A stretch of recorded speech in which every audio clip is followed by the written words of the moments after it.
Autentsus. Ole see, kes sa oled ja maailm on valla.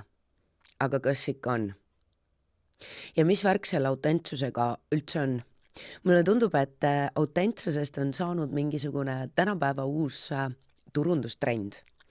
Et selles mõttes ma täiesti nõustun sellega, kui hästi paljud inimesed jagavad oma selliseid edukogemusi ja toovad seal välja selle autentsuse faktori.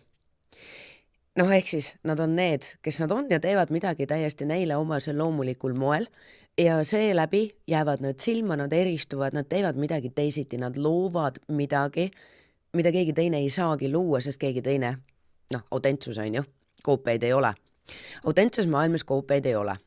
Küll aga naljakas lugu on sellega, et meil on väga palju õpetusi ja juhiseid, et mis asi on autentsus või siis kuidas ennast autentselt presenteerida. Mis tähendab seda, et kui see loomulikult minu jaoks autentsus võrdub ehedus, kuna ehedus ka on kuidagi minu meelest, vähemalt Eestis, on seda ehedust kuidagi nagu ka, ma ei tea, vääriti tõlgendatud või ära pakendatud, et ehedus võrdub, sa pead olema selline, on ju. Et ehedus ei ole alati haavatav, ehedus ei ole alati siuke nunnu ja alasti olemine. Vahetevahel ehedus tähendab ka seda, et sa ütled midagi väga jõulist, väga provokatiivset, ei mahu mitte mingitesse raamidesse, ei julged olla liiga palju. Mis tähendab seda, et kui me räägime ikkagi sellisest ehedusest ja autentsusest, me räägime mitte ainult sellisest liiga tundlik või liiga habras olemisest, vaid me räägime tegelikult ka mingites muudes kohtades liiga pikk vili olemisest, on ju. Et autentsed inimesed mõjuvad meile erakordselt inspireerivalt, sest et teatud mõttes autentsete inimestega, kes julgevad ennast väljendada neile omasel moel ja teha midagi täiesti kastist väljas, nad teatud mõttes esiteks mõjuvad turvaliselt, on ju, sest et me näeme, et seal ei ole seda sükest dissonantsi. Et pakend ja sisu lähevad kokku ja see tekitab meis alati olemusliku turvatunde. Teisest küljest, need inimesed mõjuvad väga inspireerivalt ja justkui annavad meile ka loa, et kuule, hei, kui tema saab olla iseendana näiteks edukas või pälvida tähelepanu ja teda ei hukatagi ära, siis oota, aga äkki ma võin ka. Nüüd, kust asi lappesse läheb?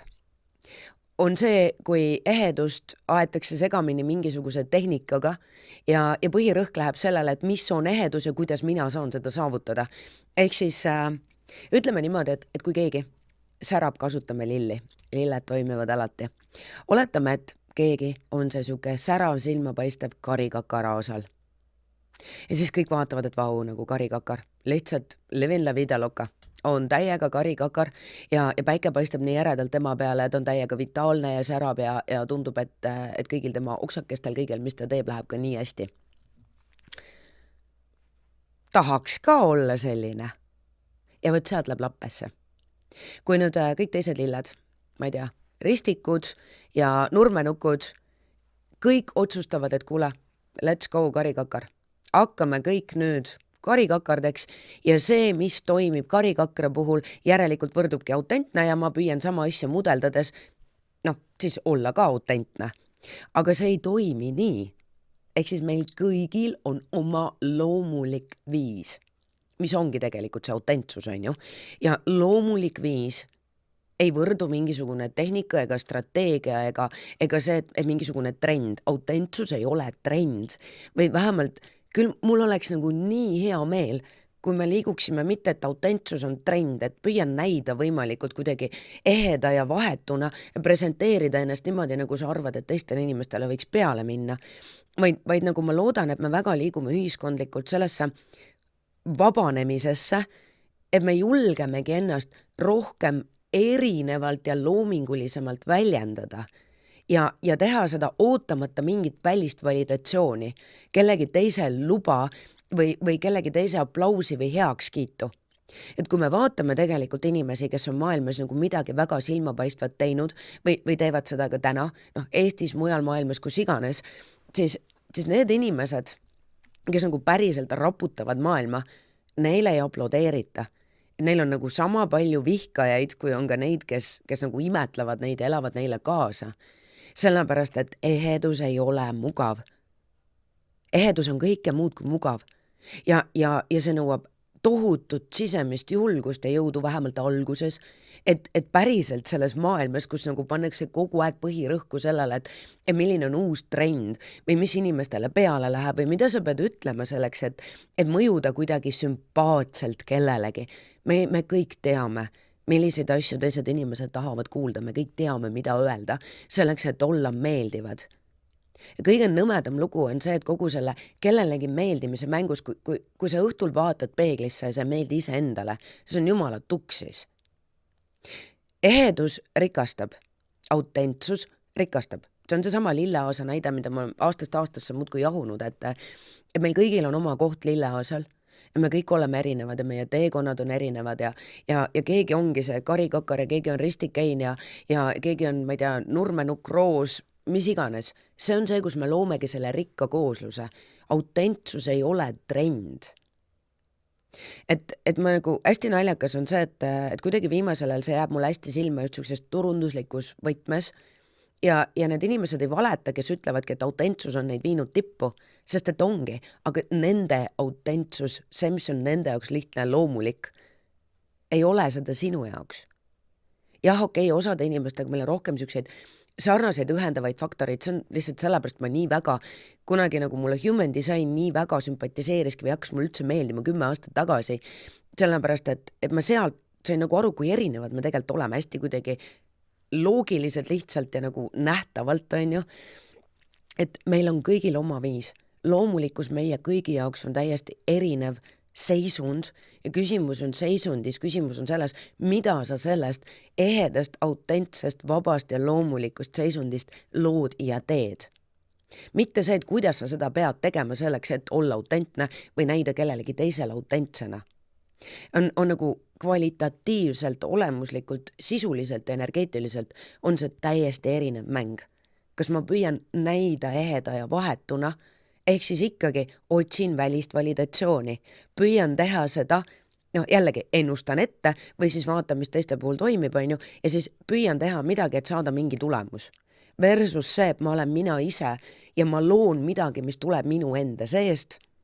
Ja see võib olla selles mõttes, et minu meelest mood on või rõivatööstus, kasutame rõivatööstust näitena, on ju, et üks asi on nüüd siis see, et ma teen seda, mida ma arvan, et mis võiks teistele meeldida, teen kindlaks oma mingi sihtgrupi, on ju, ja siis hakkan püüdma luua midagi, mis võiks neile meeldida.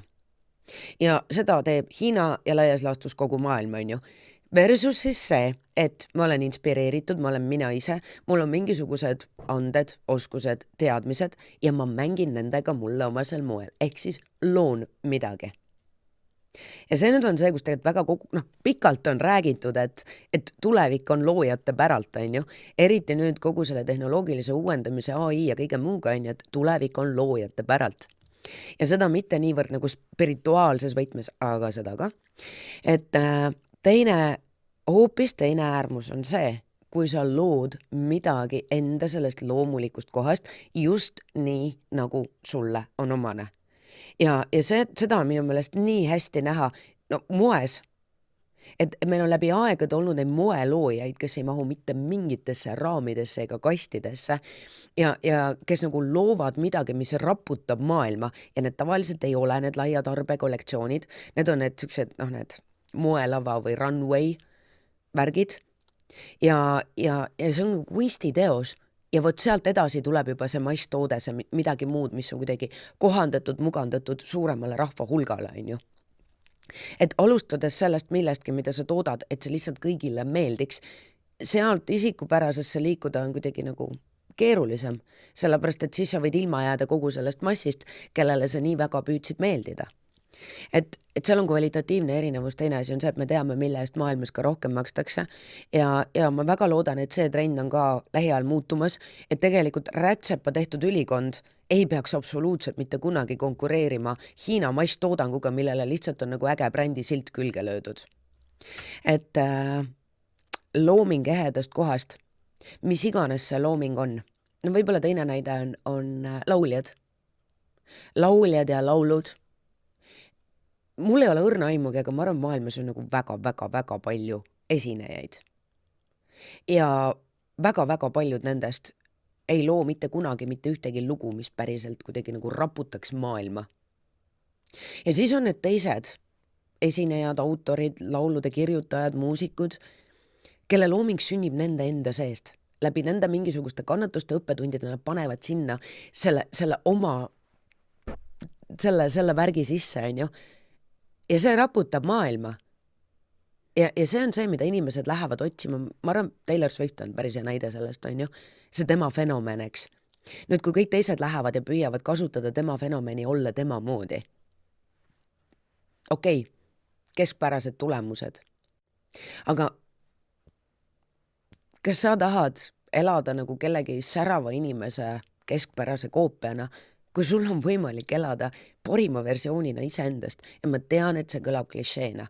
Aga mu jaoks on minust kuidagi nagu nii oluline, ma lihtsalt ei saanud sellel teemal sõna võtmata jätta, et autentsus ei ole trend, autentsus ei ole mingi turundustehnika, autentsus ei ole see, et kuidas ma peaksin presenteerima ennast, et siis teistele inimestele näida eheda või vaheta või loomulikuna. Ja ma tahan täiega rõhutada seda, et autentsus ei ole kindlasti ainult haavatavus.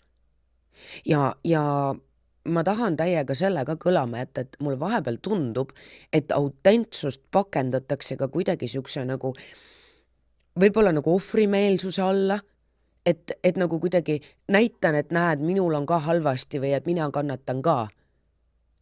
See ei ole autentsus. See on jälle leidlik viis samastuda mingite inimestega. Et näe, mul on samasugune probleem, tuleme kokku ja siis näed, me oleme samalaadsed, aga siis ma olen võib-olla natuke parem kui sina. Et autentsus tegelikult tähendab ka väga paljuski liiga olemist, ebamugav olemist ja selleks on vaja tohutut sisemist keset ja enese armastust, et tänapäeva maailmas, kus sisuliselt igaüks võib sulle nagu internetis karistamatult emotsionaalselt vastu hambaid anda, interneti kommentaarid on ju, et iga nurga peal on nagu keegi, kes ise ei julge elada ja nii kui sina elad natuke suuremalt, siis nagu iga nurga peal on keegi, kes tuleb ja ütleb sulle, et kuule, sa teed seda valesti või et nii ei saa või loll oled või lihtsalt kole või whatever on ju. Et tänapäeva maailmas see nõuab ikka nagu korralikku keset, et mitte sõltuda sellest välisest validatsioonist ja mitte lasta teiste inimeste, kas siis aplausil või siis ka kriitikale, need käivad alati käsi käes, ennast mõjutada. Nii, kui sa oled mõjutatud teiste inimeste kriitikast või ootad kellegi teisel luba või heakskiitu selleks, et olla sina ise või teha midagi või siis ootad neid väliseid täiuslikke tingimusi, et mis kõik peab juhtuma, on ju. Et ma pean kõigepealt looma endale selle metsikult suure meelerahufondi ja vot siis, kui ma olen täiesti sõltumatu ja ma ei pea mitte kellelegi enam meeldima, vot siis ma lähen ja hakkan looma ja rääkima asjadest, millest ma tahan rääkida. See ei käi nii. See vabadus, mida me otsime välismaailmas, tuleb ikkagi, selleks tuleb ennast letti lüüa, selleks tuleb lavale astuda iseendana ja me näeme täna seda nii hästi toimimas maailmas. Ja tihtipeale need inimesed räägivadki just nimelt sellest, mis nende jaoks toimis, mis viis nemad nendesse tippudesse ja kõrgustesse. Aga see ei pruugi olla ei sinu ega minu tee. Ja väga suure tõenäosusega ei olegi. Isegi kui tee on sama, siis me läbime seda loomulikult iseendana täiesti erinevalt. Et võib-olla isegi see sama tehnika või nii-öelda need samad pulgad, mida mööda sa ronid, võivad olla samad. Aga see, kuidas sina iseendana ronid, on ju, et autentsus on suur väärtus ja ehedus on kõige kõrgem sagedus. Ja see on see, mille najalt me tegelikult resoneerume oma inimestega ja ma arvan, et ka äris ehedus ületab igasugused turundusstrateegiad. Et me tegelikult, mida enam, maailm on täna paremini pakendatud kui kunagi varem ja seda on hästi oluline kuidagi rõhutada, sellepärast, et veel võib-olla 5 või 10 aastat tagasi võitsid need, kellel oli kõige ahvatlevam pakend. Täna ei ole küsimus enam üldse pakendis, kõik on ilus. Et me hakkame otsima sisu, me hakkame otsima seda, kus on see siuke kooskõla, kus on mingi oma touch. me otsime tegelikult täna seda, mis liigutaks, kuidagi puudutaks meid, millega me tunneksime tegelikult niisugust sageduslikku resonantsi ja see ei pea olema mitte mugav ega nunnu ega ilus. Ja maailm on muutumas ja ehedus on kõige kõrgem sagedus. Ma arvan, me üha enam hakkame nägema maailmas suuri asju tegemas just neid inimesi, kes julgevad iseendana teha, mida iganes nad teevad, vahet ei ole, mis see valdkond on. Et seetõttu ma tegelikult innustan sind ka mitte vaatama autentsust kui trendi ja mitte otsima seda, mis nagu kuidagi teiste puhul muudab nad autentseks, vaid pigem tulema tagasi iseenda juurde ja küsima endalt neid olulisi küsimusi, et kus sa piirad ja takistad ennast ja kus oled sina ikkagi täna, meie suurim vangla teiste inimeste arvamus. Päriselt ka meie kõige suurem vangla on täna teiste inimeste arvamus, kellegi teise validatsioon. Mul on vaja, et keegi annaks mulle loa või et midagi välist peaks juhtuma selleks, et ma saaksin tunda rõõmu või pidada ennast edukaks või mis iganes, eks ju. Et kus sõltud sina veel välisest validatsioonist ja millised tingimused oled sina endale loonud. See tõeline loominguline vabadus, autentsus ja ehedus peitub seal. Et ma loodan, et miski sellest kõigest kuidagi kõnetas, resoneerus, võib-olla üldse ei kõnetanud sind, aga mulle tundus oluline kuidagi paari sõnaga sellest teemast rääkida ja jagada minu enda sellist isiklikku vaadet sellele.